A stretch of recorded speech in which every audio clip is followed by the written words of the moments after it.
नमस्कार, मैं अभिषेक कुमार आप सभी का स्वागत करता हूं फोकस स्टडी विद अभी में।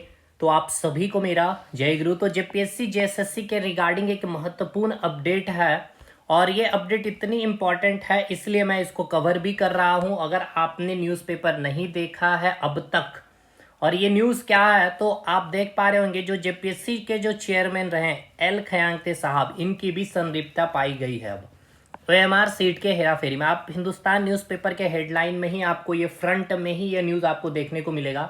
आप इस न्यूज़ को ज़रूर पढ़ें और ज़रूर जानें क्या है इस न्यूज़ में। देखिए, जेपीएससी के विभिन्न परीक्षाओं में कथित जो गड़बड़ी के मामले में चौंकाने वाली बातें सामने आई है कि सीआईडी के समक्ष दिए बयान में आयोग की जो तत्कालीन उप परीक्षा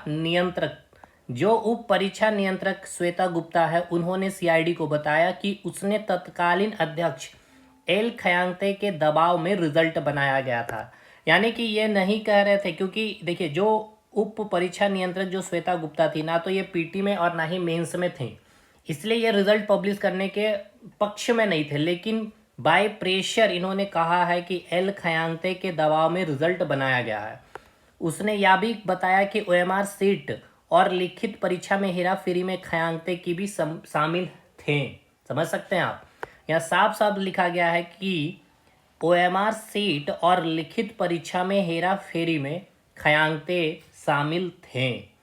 वहीं यहीं पर अगर आप देखेंगे, जेपीएससी 14वीं पीटी पास कर चुके बड़गा गांव निवासी सुमन सौरभ ने भी कई जानकारियां सीआईडी को दी है। क्या जानकारियां इन्होंने दी थी अभी उसके बारे में तो नहीं, लेकिन मुख्य अपडेट जो श्वेता यानी कि श्वेता गुप्ता जो उप परीक्षा नियंत्रक रही, उन्होंने जो सीआईडी को बतलाया है। श्वेता गुप्ता ने सीआईडी को बताया कि 11वीं और 13वीं जो जेपीएससी परीक्षा का इंटरव्यू कराने की जिम्मेदारी दी थी, वहीं पीटी और मुख्य परीक्षा असीम किस्पोट्टा ने कराई थी। बाद में उन्हें परीक्षा नियंत्रक की जिम्मेदारी भी सौंपी गई और रिजल्ट प्रकाशित करने से पहले खयांगते ने दस्तावेज सत्यापन के लिए उप सचिव सरोजनी तिर्की की अगुवाई में एक टीम गठित की थी।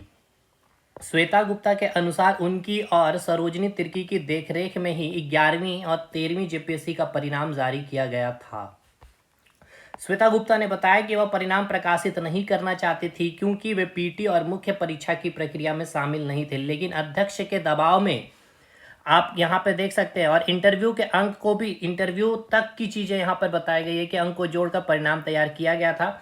बाय प्रेशर श्वेता गुप्ता के द्वारा ये रिजल्ट पब्लिश किया गया था, जो इन्होंने प्रेशर दबाव डाला था। ठीक है, इसके बाद स्क्रूटनी के लिए परिणाम आयोग के 3 सदस्यों अजिता भट्टाचार्य, अनिमा हासदा और डॉक्टर जमाल अहमद के पास भेजा गया। दस्तावेजों के सत्यापन के बाद परिणाम सचिव के पास भेजा गया और खयांगते के निर्देश पर ही रिजल्ट जारी हुआ। श्वेता ने यह भी खुलासा किया कि ओएमआर सीट में बदलाव और लिखित परीक्षा से जुड़े कई टीडीपीएल कंपनी के कर्मचारी मोहम्मद उस्मान, मोहम्मद इबाद, संजय कुमार, हेमंत कुमार और कंपनी के निदेशक रामवीर और सत्यपाल के माध्यम से कराए जाते थे। देखिए, इन्होंने जानकारी ऑलरेडी दे रखी थी। श्वेता ने यह भी देखिए यहाँ साफ साफ मेंशन किया गया कि ओएमआर सीट में बदलाव जो हुई है और लिखित परीक्षा से जुड़े कार्य में टीडीपीएल कंपनी विथ नेम इन्होंने कहा है कि इनके माध्यम से कराए जा रहे थे। ओएमआर सीट और उत्तर पुस्तिकाओं की स्क्रीनिंग प्रमोद कुमार तिवारी करते थे।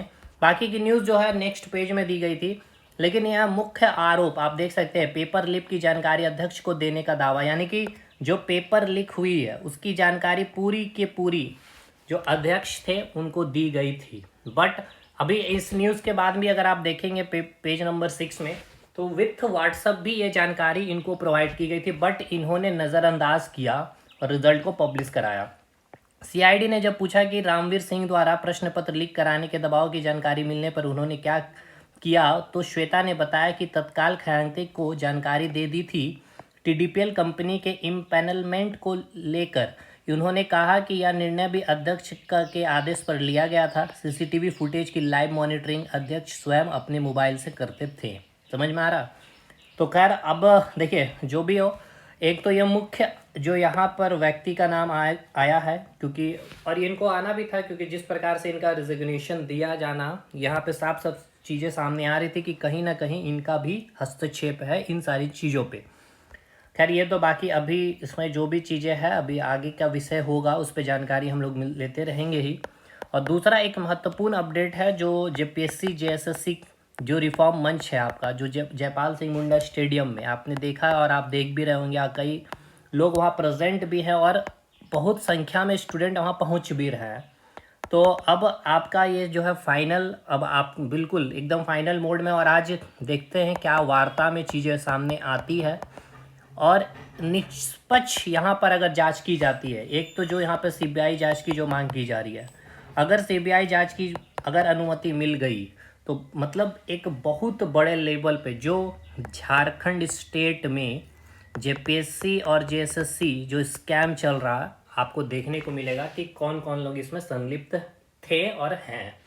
खैर न्यू अपडेट में हम लोग मिलेंगे, तब तक के लिए। और एक महत्वपूर्ण अपडेट थी इसलिए इसके ऊपर जानकारी देनी ज़रूरी है कि जो जेपीएससी के चेयरमैन रहे एल खयांगते भी यहाँ पे शामिल हैं। इनको सारी जानकारियाँ दे दी जा रही थी पहले ही, लेकिन इसके बाद भी इन्होंने नज़रअंदाज करते हुए रिजल्ट को पब्लिश किया है। ठीक है, चलिए मिलते हैं नेक्स्ट वीडियो में, तब तक के लिए धन्यवाद।